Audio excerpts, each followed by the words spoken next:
بسم اللہ الرحمن الرحیم، السلام علیکم ویورز، نادر بلوچ ایک نئی ویڈیو کے ساتھ حاضر خدمت ہوں۔ جیسا کہ آپ کے علم میں آ چکا ہے کہ تیفی بٹ بالآخر انڈر ورلڈ کا ایک بڑا مافیا، ایک بڑا نام، اس کو راستے سے ہٹا دیا گیا ہے۔ راستے سے اسی طرح ہٹے جس طرح تقریباً 600 سے زائد کیسز اب تک رپورٹ ہو چکے ہیں کہ کس طرح نپٹائے جا رہے ہیں۔ اس وقت سی ڈی کو جو ہے خصوصی اختیارات دیے گئے ہیں، اور پھر ایک ہی پیٹرن کی مبینہ جو ہے وہ وارداتیں ہوتی ہیں، مقابلے ہوتے ہیں، اور پراسرار طور پر ہلاکتیں ہوتی ہیں، اور اس کے بعد ایک سٹیٹمنٹ جاری ہوتا ہے کہ ہم ملزم کو لے کے جا رہے تھے، ملزم کے ساتھیوں نے حملہ کر دیا اور یہ ایسا ہوا۔ تیفی بٹ تھا کون، اور کب اس کو دبئی سے لایا جا رہا تھا، اور کیوں لانے کے دوران یہ واقعہ پیش ہے، اور اب انٹرپول کیا کرنے جا رہی ہے۔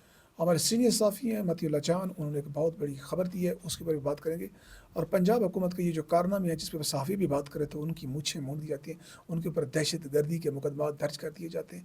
یہ ہو کیا رہا ہے؟ پنجاب کیوں اس طرح کرے؟ حکومت کیا کر رہے ہیں؟ آئین اور قانون کو اس طرح پامال کیا جا رہا ہے؟ کیا یہ ہے وہ گڈ گورننس جس کی بات کر رہے تھے ہمارے ڈی جی ایس پی صاحب؟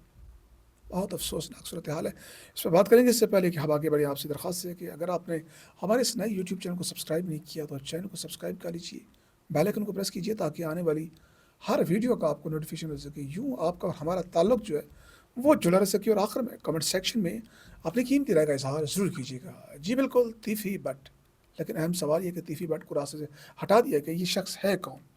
اس کے بھائی کو بھی گرفتار کر لیا گیا ہلاکت کے بعد، اس واقعے کے بعد۔ یہ جہاں پر ہلاک کیا گیا بندہ، یہ میرا علاقہ ہے، رحیم یار خان صادق آباد کے قریب، یعنی کہ سندھ کا بارڈر کراس کر کے یہ پنجاب میں داخل ہوتے ہی جناب ماشاء اللہ بندہ پھڑک جاتا ہے، بندہ ٹپک جاتا ہے۔ اب یہ دعویٰ کیا جا رہا ہے کہ جناب اس کے ساتھیوں نے حملہ کیا۔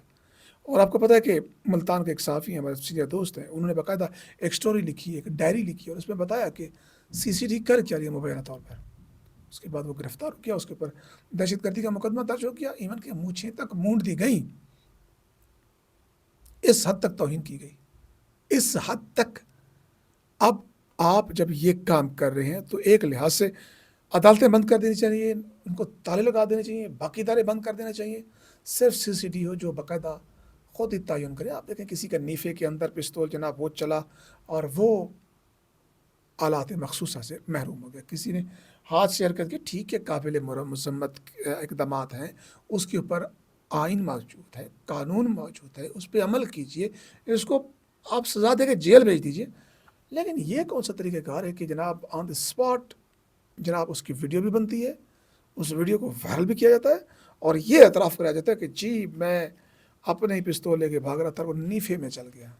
عجیب ہے کہ پسٹل نیفے میں چل جاتا ہے۔ اور سیم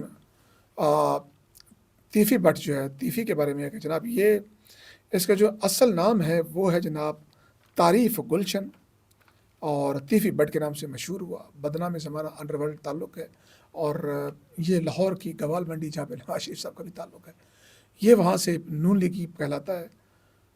یہ جب امیر بالاچ کا قتل ہوتا ہے اس کے بعد یہ فرار ہو گیا تھا۔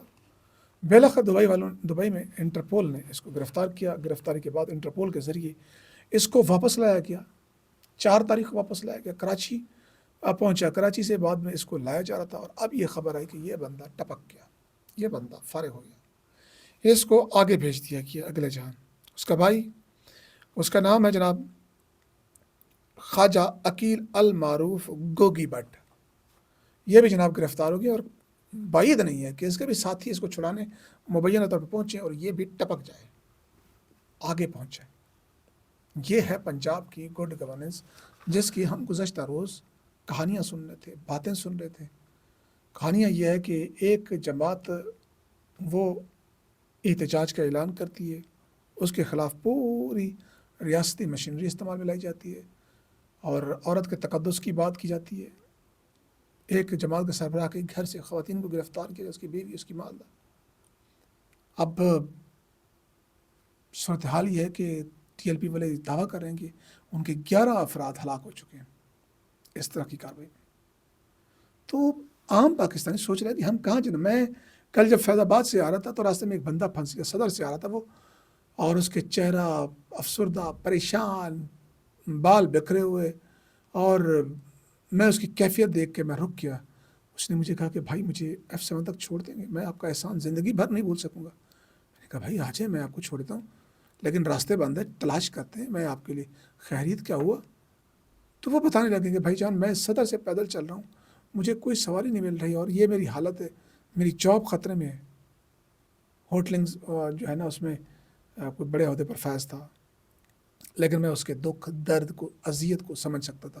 یہ ایک کیس تھا، ایمبولینسز پھنستے ہوئے دیکھی، لوگوں کو ایئرپورٹ پہ تاخیر ہوتے ہوئے دیکھا، اور جس طرح ریاست چلائی جا رہی ہے عجیب ہے، ایک عجیب اضطراب ہے، ایک ایسا اضطراب ہے کہ اگر یہ لوگ فیض آباد پہنچ جائیں گے تو ان کی حکومت دھڑم کر کے گر جائے گی۔ یہ ٹھیک ہے، سوال اٹھا رہے ہیں لوگ کہ جناب غزہ میں صلح ہو گئی، معاہدہ ہو گیا، پھر یہ کیوں آ رہے ہیں، کس سے مطالبہ کر رہے ہیں، اور آ کر کیا مطلب ہے کہ اکھاڑ لیں گے؟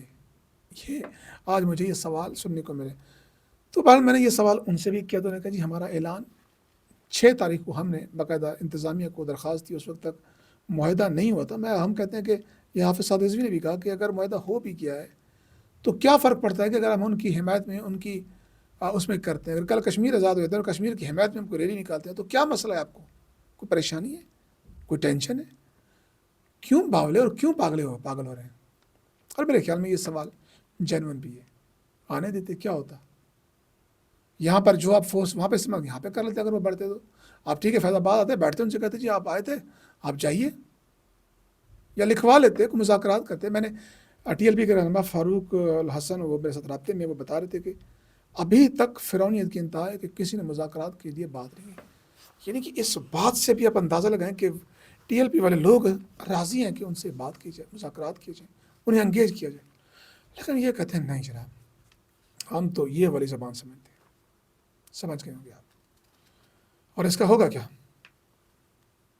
آپ بھی سمجھتے ہیں بات۔ لیکن بات یہ ہے کہ یہ جو گورننس ہے اس طرح تو نہ سرمایہ کار آئیں گے۔ آج سعودی عرب کا وفد جو پنجاب میں بیٹھا ہوا ہے، لاہور میں بیٹھا ہوا ہے، اور کیا میسج لے گئے سرمایہ کاری کے؟ بہت اچھے حالات ہیں پاکستان کے، آئین پہ عمل ہو رہا ہے، قانون پہ عمل ہو رہا ہے، اور آپ اس طرح ملک چلائیں گے؟ وزیر اعلیٰ مریم صاحبان کو عربی میں جو ہے وہ جو ہے ان کو ویلکم کر رہی تھی۔ اب آتے جناب صحافی حسین صحافی متی اللہ جان صاحب، انہوں نے ایک بڑی زبردست خبر دی ہے۔ انہوں نے کہا جی تیفی بٹ کو جس انداز میں مارا گیا ہے، جس انداز میں ان کو ٹپکایا گیا ہے، اب اس کے بعد انٹرپول کوئی ایک بھی ملزم ان کے حوالے نہیں کرے گی۔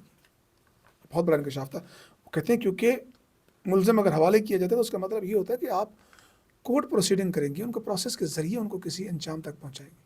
جب آپ یہ کر رہے ہیں اور وہ بھی پنجاب جیسے شہر میں، تو پھر بلوچستان میں جو ہو رہا ہوگا اس پہ تو پھر اللہ ہی حافظ ہے۔ اگر اس صوبے میں آپ اس طرح قانون کی دھجیاں اڑا رہے ہیں، آئین کو پامال کر رہے ہیں اور یک طرفہ کارروائی کر رہے ہیں، جو بولتے ہیں ان کو اٹھا کے مجھے من دیتے ہیں، تو پھر آگے کیا ہوتا ہوگا؟ بات تو سچ ہے، لیکن بات ہے رسوائی کی۔ اس طرح کی حکومتیں نہیں چلتی حضور، اس طرح سسٹم نہیں چلتے۔ حافظ صاحب آپ تو حافظ قرآن قرآن کی آیت بھی جانتے ہیں، مولا علیہ السلام فرماتے ہیں کہ ظلم پر حکومت کبھی باقی نہیں رہ سکتی، کفر پر باقی رہ سکتی ہے۔ بعد جناب TLP کی ایک مذہبی جماعت ہے مجلس المسلمین، انہوں نے بھی حمایت کی ہے اور اس واقعے کی جو تشدد ہے اس کی مذمت کی، لیکن مفتی منیب الرحمان صاحب ہسپتال پہنچ چکے کیونکہ ان کو مذمت کرنا پڑ سکتی ہے، بڑے بڑے چغادری بے نقاب ہو رہے ہیں۔ آپ تک یہ دیتے ہیں چاہ دیجیے، اللہ حافظ۔